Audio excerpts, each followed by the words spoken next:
This video is written by the film guy and read by Drew. A special thanks to ARRI Australia for working with us on this video. So recently Bebob sent me their new COCO-MODO, a new V-mount or gold mount battery solution for the red Komodo. So after using it for a bit now, I figured I'd make a video sharing my thoughts. The build quality is outstanding, with a robust aluminium body, adding only about 200 grams to the camera's weight. It attaches via the two Canon battery slots on the back of the camera and feels like part of the camera, with absolutely no wiggle or play. I have used a couple of different V-lock solutions for the Komodo, and this by far feels the best. But it's not just about the looks, it also has a lot of power outputs to help power your accessories.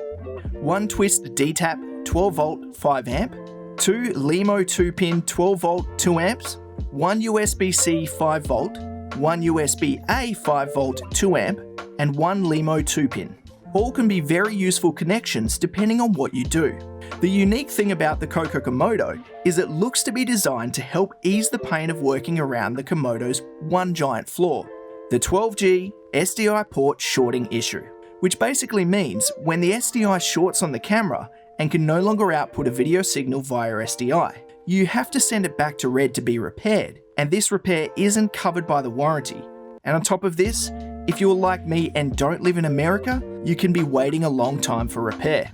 This issue isn't exclusive with the Red, but it does seem to be happening way more on Komodos than any other camera that I've used. It's made me paranoid enough to put a little bit of gaffer tape over my power switch so I have a kinesthetic reminder that the accessories should be powered on before connecting the SDI port to the camera, and the SDI port should be disconnected prior to shutting down the camera. The COCO-MODO eases the annoyance of this by having this power switch on the side of the unit only turn off the power to all of the accessory outputs. It does not affect the power going into the camera at all.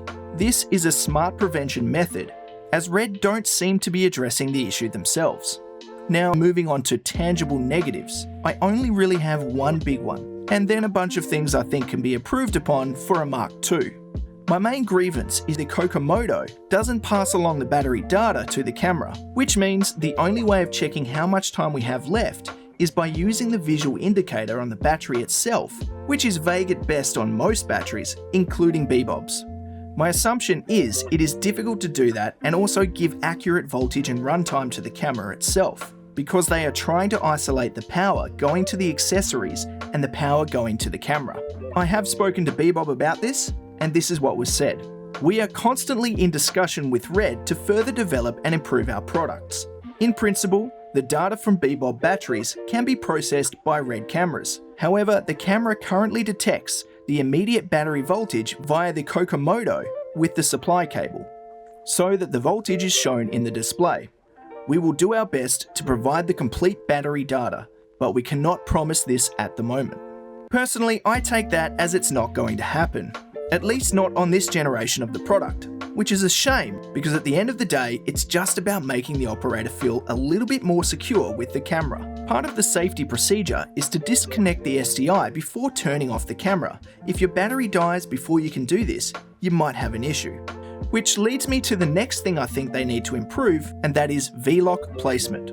This isn't so much an issue with Bebob batteries, as they are fairly compact, but I wish the battery placement could have been a little more centered for larger batteries.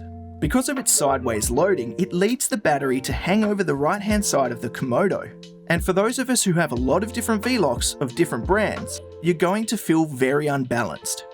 This also wouldn't be an issue if they gave you an option to buy the plate with vertical mounting. So if you're going to buy this plate, I recommend using Bebob batteries. Well, you should be anyway, because they're pretty awesome. You can check out my previous video on this to learn why I love them. Bebob has sent me one of their 45-watt V-mounts to power my camera, which gives me about an hour of use. Personally, I'd probably recommend the 98s for more runtime, but you have to love how compact it is on the camera.